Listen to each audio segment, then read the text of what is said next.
Anpao and his twin brother Oapna had spent many years traveling through the great world in search of their destiny. One winter they came upon a village high in the mountains. The people who lived there invited them to spend the cold days in comfort. The young brothers accepted gladly, for they were poor and hungry.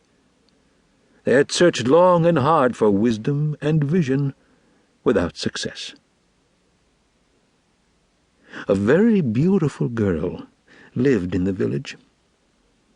When a young man looked upon her, the world would stop. Music would beat in his blood, and he could see 100 white deer sleeping in the sun-blanched meadow of her forehead. She was more beautiful than flowers, more eloquent than antelope, and very proud. All the young men wanted to marry her, but whenever they tried to speak to her about love, she said she did not want a husband. She was so beautiful that young men were made miserable if they looked upon her face. "How is this, Ko-Ko-mik-e-is?" asked the young men. "Why do you not want to marry?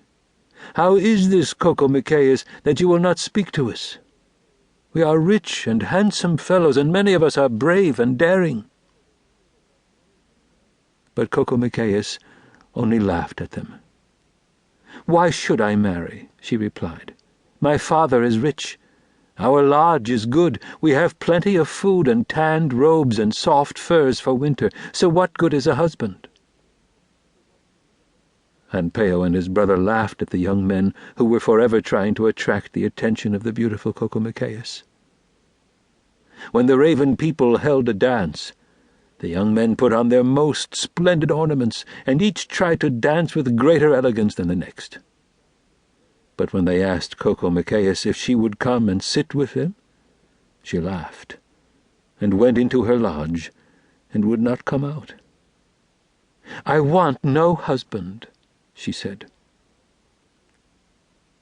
Then the bulls, the kit-foxes, and many of the other clans held their dances. The young men who were rich and those who were great among their people tried to win the attention of Ko-Ko-mik-e-is. The strong and handsome asked for Ko-Ko-mik-e-is. "No," she called from within her lodge, "I want no husband." "Ho!" her disgruntled father exclaimed, for he was getting angry with his daughter. "Why do you refuse these men who call to you? You have been asked by our best young men, and you say always the same, 'No, no, I am unhappy with you, Ko-Ko-mik-e-is.' I begin to think that maybe you have a secret boyfriend." While the father of Ko-Ko-mik-e-is was shouting, Anpao and his brother Oapna crept to the lodge entrance and waited there in hope of getting some food. But the argument continued, and they were afraid to interfere. "Please," Ko-Ko-mik-e-is was pleading, "do not be angry. I have no lover, father, and I have done nothing with anyone. It is the great above person. It was he who told me that I must not marry any of these young men. He has told me that I belong to him alone. He is the great person called the Sun. He said to me, 'Be careful, Ko-Ko-mik-e-is, and listen to me because I have great power. You must not marry.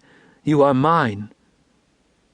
That is what he told me," she said, and wept. Anpao and Oapna looked at each other in amazement. "Do you think it's true that this beautiful girl is promised to the Sun?" Anpao whispered. "No, I do not believe it," said Oapna. "But being contrary, and therefore always doing and saying everything backward, he really meant, 'Yes, I do believe it.'" "I am sad, brother," Anpao said and sighed. "I too love this beautiful Ko-Ko-mik-e-is. But if she wants the Sun, and if she rejects all these rich boys, what chance do I have?" And Oapna shook his head no, in agreement. Anpao and Oapna were strangers in the village. They had no father, and they did not know their mother. They had nothing.